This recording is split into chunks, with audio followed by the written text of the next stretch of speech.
Disclaimer: the views and opinions expressed in this episode are my own and are intended to encourage thoughtful, respectful conversation.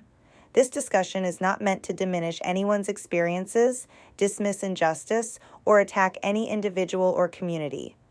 My goal is to ask difficult questions, promote accountability, and encourage honest dialogue because I believe meaningful change begins with conversations we're often afraid to have.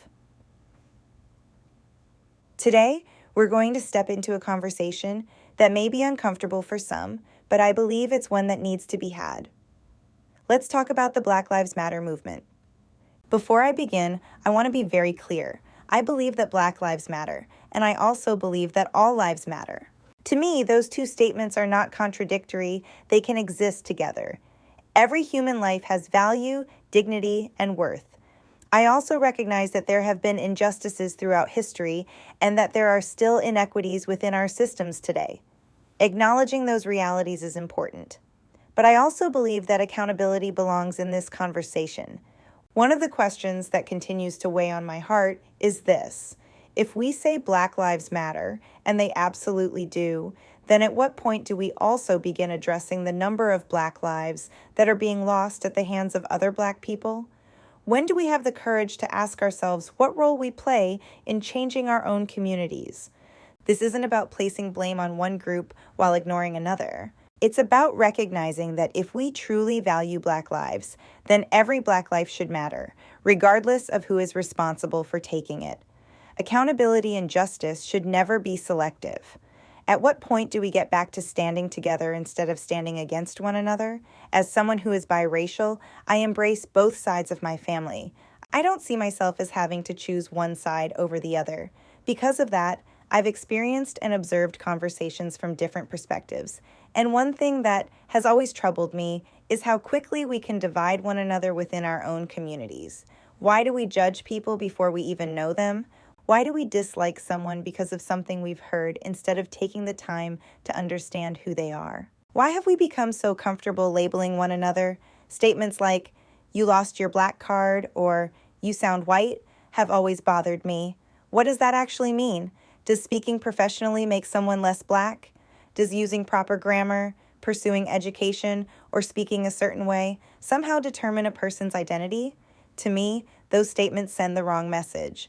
They suggest that intelligence, education, or the way someone communicates somehow belongs to one race, when in reality, those qualities belong to humanity. No race has ownership over intelligence, professionalism, success, or the ability to communicate effectively.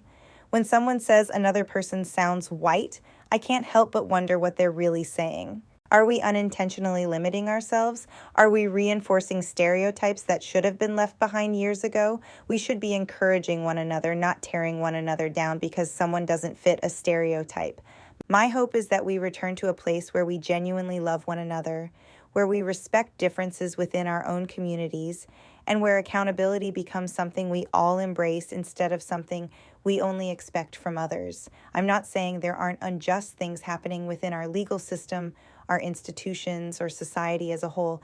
There absolutely are, and those issues deserve attention, reform, and honest discussion. But if we're willing to point the finger at injustice outside of our communities, shouldn't we also be willing to confront the issues happening inside our communities? Is it hypocritical to demand accountability from society while refusing to hold ourselves accountable for the harm we sometimes cause one another? I don't ask these questions to criticize. I ask them because I believe difficult conversations are often the ones that lead to meaningful change. Real change doesn't happen through division. It happens when we're willing to be honest with ourselves, challenge our own thinking, and hold everyone, including ourselves, to the same standard. That's how communities grow. That's how trust is rebuilt. And that's how movements become more than slogans. They become lasting change. Those are my thoughts. Now I'd like to hear yours. Do you believe we can fight for justice while also demanding greater accountability within our own communities? Where do you think that balance begins? Let's have the conversation.